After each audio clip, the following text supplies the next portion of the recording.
everybody, I read a couple of books in August which I would like to share with you guys. It's my August haul, and then at the end of this video I am also going to list all the books I've read throughout the year so far, because I have been extremely slack in doing book wrap-ups, like monthly wrap-ups, because over the previous few months I've read not very many books, and so I didn't do wrap-ups because I was like, my pile's too short.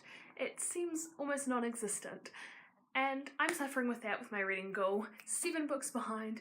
Great start for the rest of the year. Stay for that at the end of the video. I'll start with the August wrap-up because it's the middle of September and I haven't uploaded one yet. The first book that I read in the month of August, I actually read twice. That is The Crucible by Arthur Miller. This is a tragedy or a play that is set in Salem in the 17th century, 1692. It's about, a lot of people would say it's a main character, but I call her a minor character. Her name is Abigail and she has an affair with John Proctor. And it kind of spirals into the whole witchcraft arriving in Salem. A lot happens based on witchcraft. Characters like John Proctor have to try and figure out how to stop Abigail before she ruins the whole town, because Abigail is jealous of Elizabeth, because Elizabeth has John Proctor and Abigail wants John Proctor. I didn't really like this play to begin with. I thought it was not that great and I couldn't really find myself enjoying it, but the more I read it for my English class, the more I actually found myself enjoying it. The characters and how they kind of portray themselves. John Proctor is very much a man of pride. He has one name and one name only, and he wants that name to be a good name for the rest of his life. And then you got people like Reverend Hale, who is kind of an indecisive character, and it makes you really wonder where his character is going to go. And you got Abigail, who is a spoiled brat, basically, who thinks that life revolves around her. I rated The Crucible 3 out of 5 stars. However, I do think that the more I read it, the higher the rating gets. So I do believe it's quite close to a 4, and the more I reread it, the more I feel like it'll get to that 4-star range. The next book I read in the month of August was Harry Potter and the Philosopher's Stone. I adore this book. It's the first book in the whole series. It is set in Harry's first year at Hogwarts when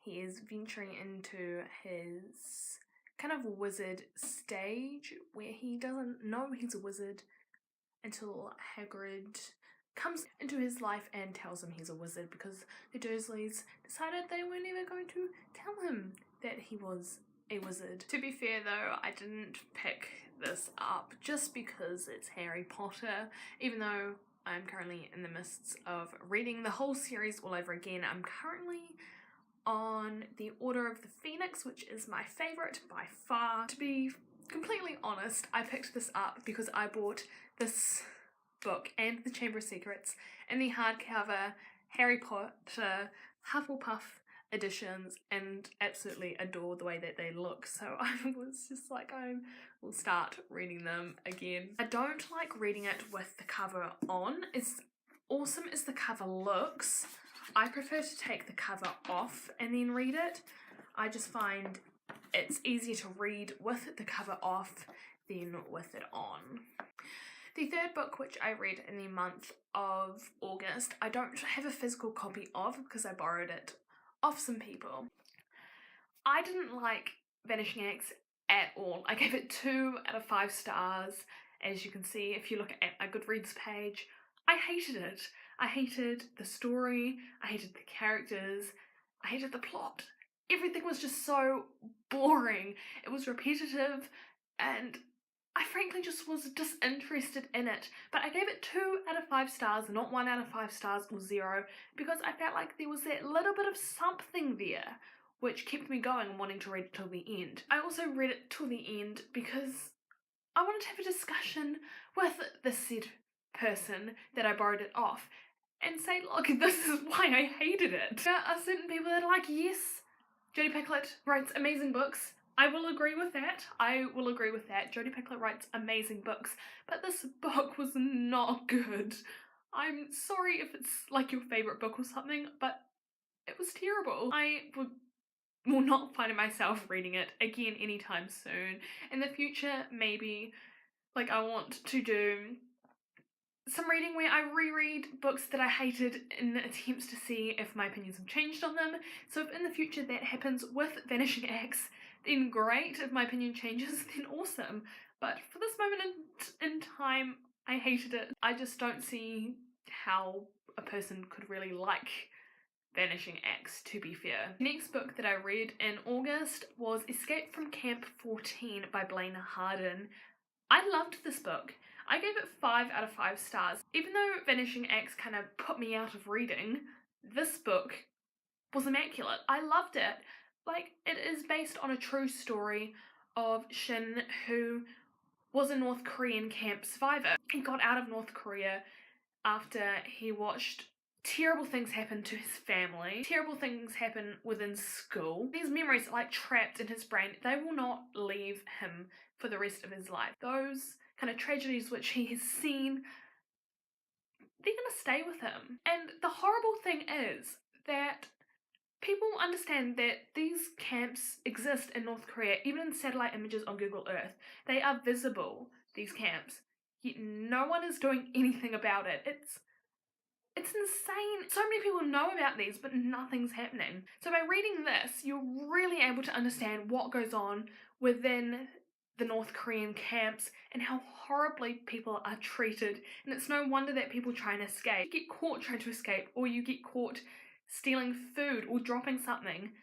You literally get punished for it. And if you get caught trying to escape, you die. I really think that this is a very insightful book that I reckon a lot of people would enjoy reading.